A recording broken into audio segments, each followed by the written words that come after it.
नमस्कार दोस्तों, हमारे यूट्यूब चैनल इंडस्ट्रियल सॉल्यूशंस में आप सभी का एक बार फिर से स्वागत है। आज की वीडियो के अंदर फ्रेंड्स हम बात करने वाले हैं वर्किंग ऑफ इंडक्शन फर्नेस। इस वीडियो के माध्यम से फ्रेंड्स मैं आपको बताऊंगा इंडक्शन फर्नेस की वर्किंग के पीछे क्या क्या इंपॉर्टेंट ब्लॉक्स होते हैं या फिर हम क्या क्या इंपॉर्टेंट एलिमेंट्स का यूज़ करते हैं जिसके थ्रू हम जो इंडक्शन फर्नेस के अंदर हीटिंग कॉइल्स होती हैं वहाँ तक हीट सप्लाई करते हैं। फ्रेंड, ये बहुत ज़्यादा इंपॉर्टेंट वीडियो होने वाली है इंटरव्यू पॉइंट ऑफ व्यू से, बिकॉज इस वीडियो के अंदर मैं आपको 3 सबसे इंपॉर्टेंट क्वेश्चन समझाऊंगा जो इंटरव्यूज में आपसे कई बार पूछ लिए जाते हैं। सबसे पहला क्वेश्चन है principle of induction furnace. Second हमारा क्वेश्चन होता है most important question, induction furnace के अंदर हम हाई फ्रीक्वेंसी का यूज़ क्यों करते हैं। थर्ड मोस्ट इंपॉर्टेंट क्वेश्चन है फ्रेंड्स, इंडक्शन फर्नेस में हम एसी को पहले डीसी में कन्वर्ट करते हैं और बाद में डीसी से फिर एसी में कन्वर्ट करते हैं, तो ऐसा कन्वर्जन हम क्यों करते हैं। तो चलिए फ्रेंड, टाइम वेस्ट नहीं करते हैं और डायरेक्टली वीडियो के ऊपर आते हैं। जैसे ही फ्रेंड आप देख सकते हैं नीचे ब्लॉक डायग्राम है, ये आपका ब्लॉक डायग्राम होता है इंडक्शन फर्नेस का। तो इसी को मैं पूरा एक्सप्लेन करने वाला हूँ, एक एक स्टेप समझाएंगे हम। जैसे कि आप देख सकते हैं इसमें रेक्टिफायर यूनिट है, चोक कॉइल यूनिट है, इन्वर्जन यूनिट है, उसके बाद ये आपका एलसी फिल्टर लगा हुआ है। अब फ्रेंड्स सबसे पहले हम जानते हैं प्रिंसिपल ऑफ इंडक्शन फर्नेस। जैसे कि आप देख सकते हैं ये सारे यहाँ तक जो फिल्टर यूनिट है इन सब का यूज़ करके ही हम क्या कर रहे हैं, अपनी हीटिंग कॉइल तक सप्लाई पहुंचा रहे हैं। हीटिंग कॉइल क्या होती है फ्रेंड्स, जिसके अंदर हम मेटेलिक पीस को रखते हैं, जो भी हमें कंडक्टिंग मेटल होता है जिसको हम हीट कराना चाहते हैं। अगर प्रिंसिपल की बात करूं तो जो प्रिंसिपल होता है इंडक्शन फर्नेस का वो होता है इलेक्ट्रोमैग्नेटिक इंडक्शन। वही जैसा आपका ट्रांसफार्मर का प्रिंसिपल होता है वही सेम प्रिंसिपल होता है इंडक्शन फर्नेस का। अब मैं आपको समझाता हूं। मान के चलिए कोई भी आपका ये मेटेलिक पीस ले लीजिए, ये मेटेलिक पीस रखा हुआ है और आप इसके हाई फ्रीक्वेंसी की एसी अगर आप सप्लाई करते हैं, ये आपकी हीटिंग कॉइल मान लीजिए, यहां से आपकी हाई फ्रीक्वेंसी एसी सप्लाई हम दे रहे हैं इसे, तो क्या होगा फ्रेंड, इलेक्ट्रोमैग्नेटिक इंडक्शन के कारण क्या है, करंट सर्कुलेट होगा। जैसे इसमें सप्लाई जाएगी कॉइल के अंदर, ये क्या जनरेट करेगी, अपनी मैग्नेटिक फील्ड जनरेट करेगी। इस तरह से मैग्नेटिक फील्ड जनरेट होंगी जिसके कारण क्या होगा फ्रेंड, एडी करंट इंड्यूस्ड होगा। और वही एडी करंट का हम यूज़ करते हैं जो भी कंडक्टिंग मटेरियल है, जैसे कि ये कॉइल के अंदर कोई मेटल रखा हुआ है इसे हीट करने के लिए, तो क्या चीज़ हीट करती है, एडी करंट्स। अब हम सबसे इंपॉर्टेंट क्वेश्चन के ऊपर आते हैं। अभी वर्किंग पे नहीं आया हुआ है फ्रेंड, अब मैं आपको समझा रहा हूँ जो क्वेश्चन मैंने आपको बताया था इंडक्शन फर्नेस के अंदर हम हाई फ्रीक्वेंसी का यूज़ क्यों करते हैं फ्रेंड। पहली चीज़ आपको वर्किंग प्रिंसिपल समझ में आ गई, एडी करंट्स का हम यूज़ करते हैं EDDY, जो भी हमें मेटल को हीट करना होता है जो कॉइल के अंदर सराउंडेड रहता है। अब फ्रेंड एडी करंट का फॉर्मूला होता है, एडी करंट का KE F² B² max into T², ये आपका कांस्टेंट होता है। तो डायरेक्टली आप देख सकते हैं जो एडी करंट किसके डायरेक्टली प्रोपोर्शनल है, फ्रीक्वेंसी के। मतलब जितनी ज़्यादा आपकी फ्रीक्वेंसी रहेगी उतना ही ज़्यादा आपका एडी करंट होगा, और जितना एडी करंट होगा उतनी ही जल्दी आप उस मेटेलिक पीस को जिसको आपको हीट करना है, जो कि कंडक्टिंग है, अगर मैं एग्जांपल की बात करूं वो कॉपर हो सकता है, एल्यूमिनियम हो सकता है, स्टील हो सकता है, आयरन हो सकता है, जो भी मेटल होगा कंडक्टिंग मेटल, उसको हम हीट कर रहे हैं एडी करंट के थ्रू। अब eddy current directly proportional to frequency है। अगर जैसे कि सिंपल अगर बात करूँ 50 हर्ट्स होगा फ्रीक्वेंसी जो नॉर्मल होती है, तो इस केस में एडी करंट बहुत कम होगा। लेकिन वहीं अगर हम फ्रीक्वेंसी को इंक्रीज कर दें, मान के चलिए 500 हर्ट्स तक इंक्रीज कर दें फ्रीक्वेंसी को, तो 500 का स्क्वायर कितना ज़्यादा हो जाएगा, 25,000 के आस 25,000 हो जाएगा। इस सॉरी 2,50,000 हर्ट्स हो जाएगी। एडी करंट मतलब कितना ज़्यादा हो रहा है स्क्वायर के फॉर्म में। इसीलिए हम क्या करते हैं, यूज़ हाई फ्रीक्वेंसी का यूज़ करते हैं in case of induction furnace. तो पहला क्वेश्चन हमारा कंप्लीट हो चुका है। अब चलिए फ्रेंड थोड़ा सा हम ब्लॉक डायग्राम के ऊपर आते हैं। जैसे कि आप देख सकते हैं यहाँ से हमारी 3 फेज सप्लाई आ रही है, जिसको सबसे पहले हमने MCC के अंदर पास किया है।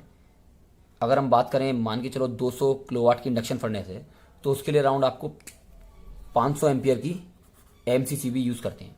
फिर हमने उसको फ्यूज़ लगाए हुए हैं, HRC फ्यूज़, जो आपके प्रोटेक्शंस के लिए होते हैं। उसका हमने सीधे उसको दिया हुआ रेक्टिफायर यूनिट को। जो रेक्टिफायर यूनिट होती है फ्रेंड, इसके अंदर अनकंट्रोल्ड ब्रिज रेक्टिफायर होता है, जिसके अंदर 6 इलेक्ट्रॉनिक स्विचेस का यूज़ करते हैं। अब आपके जो इलेक्ट्रॉनिक स्विच हो सकते हैं, मान के चलिए डायोड हो सकता है या SCR हो सकता है, मॉसफेट हो सकते हैं, इन सबको हम एक कंबाइन करके ब्रिज बनाते हैं और वो ब्रिज रेक्टिफायर AC को DC में कन्वर्ट करता है फ्रेंड। फिर फ्रेंड आपने एक चीज़ देख रहे हैं ब्लॉक डायग्राम में, रेक्टिफायर और इन्वर्टर यूनिट के बीच में एक डीसी चोक कॉइल लगी हुई है, डीसी कॉइल, ये बहुत महत्वपूर्ण होती है। इसका क्या फंक्शन होता है ना फ्रेंड, जो भी रेक्टिफायर का जो आउटपुट होता है फ्रेंड, वो कंटिन्यूस और स्मूथ नहीं होता, हल्की सी इस फॉर्म में आती है। तो इसको अंदर रिपल्स होती हैं, उस रिपल्स को हमें बहुत कम करना होता है ताकि जो हमारा इन्वर्टर है अच्छे से काम कर सके। तो उसकी रिपल्स को हमें जो रिड्यूस करते हैं उसके लिए हमने क्या लगाया हुआ है, ये डीसी चोक कॉइल लगाई है इन दोनों के बीच में। आपने देखा होगा इंडक्शन फर्नेस के बीच में इंडक्टिव कॉइल्स होती हैं जिसके अंदर पानी सर्कुलेट होता है कूलिंग के लिए। ये वो हीटिंग कॉइल नहीं है, ये फर्नेस पैनल के अंदर वाली कॉइल है ताकि हम अपने रिपल्स को रिड्यूस कर सकें। उसके बाद फ्रेंड जब रिपल्स हम रिड्यूस कर लेते हैं, द्वारे हम इसी को इन्वर्टर में भेजते हैं ताकि हम द्वारे से डीसी से एसी बना सकें।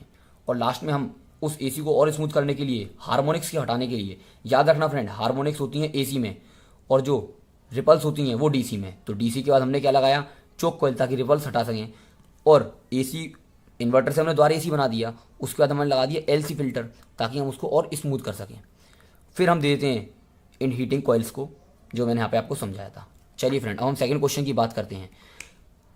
अभी हमने यहाँ पे 50 हर्ट्ज की 3 फेज एसी सप्लाई दी, यहाँ पे हमें मिल रही है हाई फ्रिक्वेंसी की, जो कॉइल को हम हीट कर रहे हैं वो हाई फ्रिक्वेंसी एसी सप्लाई हमें मिल रही है। तो उसकी फ्रिक्वेंसी हमने कैसे इंक्रीज की, उसकी जो फ्रिक्वेंसी इंक्रीज की है ना फ्रेंड्स, हमने इस प्रोसेस के बीच में करी है। जो रेक्टिफायर यूनिट है ना, हमने पहले से डीसी बनाया। चलिए इस क्वेश्चन से पहले आपको एक और चीज पूछता हूँ, क्या है ऐसा कोई कॉन्सेप्ट है जिसमें हम एसी सप्लाई दें यहाँ पे और ये रेक्टिफायर वगैरह ना लगाएं, डायरेक्टली हम आउटपुट हमें देना ही एसी है हीटिंग कॉइल्स को, तो हम एसी की ही डायरेक्ट फ्रिक्वेंसी इंक्रीज क्यों नहीं कर सकते? क्या कर सकते हैं हम? जी हाँ फ्रेंड, एक टेक्निक होती है जिसको हम बोलते हैं साइक्लो कन्वर्टर। साइक्लो कन्वर्टर,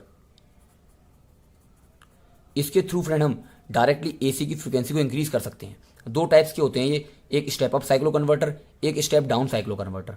अगर आप स्टेप अप साइक्लो कन्वर्टर का यूज़ करेंगे फ्रेंड, तो हम जो भी हमारी फ्रिक्वेंसी है 50 हर्ट्ज, जो भी हमें डिजायर्ड रिक्वायर्ड होगी या इसकी जो कैपेसिटी होगी, उस कैपेसिटी के हिसाब से हम फ्रिक्वेंसी इंक्रीज कर सकते हैं। तो फ्रेंड क्वेश्चन आता है हम ये क्यों नहीं यूज़ करते इंडक्शन फर्नेसेस के अंदर? इसका सिंपलेस्ट आंसर होता है फ्रेंड, जो इसकी कॉस्ट होती है बहुत ज़्यादा होती है और इसका जो डिज़ाइन होता है बहुत कॉम्प्लिकेटेड और कॉम्प्लेक्स होता है। इसीलिए हम इस टेक्निक का यूज़ नहीं करते फ्रिक्वेंसी बढ़ाने के लिए, हम यूज़ करते हैं डिजिटल टेक्निक का। उस टेक्निक के अंदर क्या होता है फ्रेंड, पहले हम एसी से डीसी बनाते हैं, फिर जो आपकी डीसी आउटपुट होता है उसमें हम स्विचिंग कराते हैं पल्स विद मॉड्यूलेशन टेक्निक के थ्रू, और IC55 टाइमर प्लस जनरेटर का हम यूज़ करते हैं, जिसके थ्रू हम डीसी सप्लाई की स्विचिंग के साथ हम अपने रिक्वायर्ड के जो हमें रिक्वायर्ड है फ्रिक्वेंसी उसे कन्वर्ट करते हैं और बाद में हम उसको एसी में कन्वर्ट कर लेते हैं। तो कौन सी टेक्निक यूज़ कर रहे हैं हम? डिजिटल टेक्निक, जिसमें हम डीसी से हमारी फ्रिक्वेंसी बना रहे हैं। इसीलिए हम यहाँ पे डायोड का यूज़ करते हैं, ब्रिज रेक्टिफायर का। डायोड मतलब कि ब्रिज रेक्टिफायर का, और एसी से डीसी बनाते हैं इंडक्शन फर्नेस के अंदर। तो फ्रेंड ये पूरा कॉन्सेप्ट था जिसमें मैंने आपको एक्सप्लेन कर दिया कि कैसे पूरा प्रोसेस होता है इंडक्शन फर्नेस की वर्किंग के लिए। एक सिंपलेस्ट फॉर्म की इंडक्शन फर्नेस की मैं इमेज भी आपको दिखाता हूँ। जैसे कि मैंने ये देख सकते हो, इसके अंदर क्या है, ये क्रूसिबल है, ये ऑरेंज कलर का जो नॉन कंडक्टिंग होता है। इसके अंदर हम मेटेलिक पार्ट को रखते हैं, और ये जो आप देख रहे हैं ब्लैक कलर की पाइप जैसा, ये कॉपर की ट्यूब्स होती हैं, जो हीटिंग कॉइल्स हैं कॉपर की बनी होती हैं। इसके अंदर हमारा वाटर फ्लो होता है, डिस्टिल्ड वाटर फ्लो करते हैं ताकि हम कूलिंग कर सकें इन कॉइल्स की। और यहीं पे आपका एडी करंट इंड्यूस होगा, और इसके थ्रू जो क्रूसिबल है इसको हीट नहीं करेंगे हम क्योंकि नॉन कंडक्टिंग है। जो मेटल अंदर होगा मैग्नेटिक फील्ड उसी पे अटैक करेंगी, और एडी करंट के थ्रू वो जो आपका मेटल है वो हम मेल्ट करेंगे या फिर उसे मोल्टन फॉर्म में कन्वर्ट करेंगे। इस तरह से काम करता है। तो फ्रेंड तीनों जो मोस्ट इंपॉर्टेंट क्वेश्चन मैंने थे, तीनों को एक्सप्लेन कर दिया आपको। कोई भी यूट्यूब चैनल आप चेक करेंगे इस तरह के एकदम verified interview point of view से क्वेश्चंस के आंसर आपको नहीं मिलेंगे फ्रेंड। आशा करता हूँ पूरी कॉन्सेप्ट आपको समझ में आया होगा इंडक्शन फर्नेस का। जो नेक्स्ट वीडियो होने वाली है, कमेंट सेक्शन में आप मुझे बताना कि आप चाहते हैं कि एक एक ब्लॉक डायग्राम को मैं एक्सप्लेन करूँ। ये रेक्टिफायर हो गया, चॉक कोइल हो गई, या फिर इन्वर्जन यूनिट हो गई।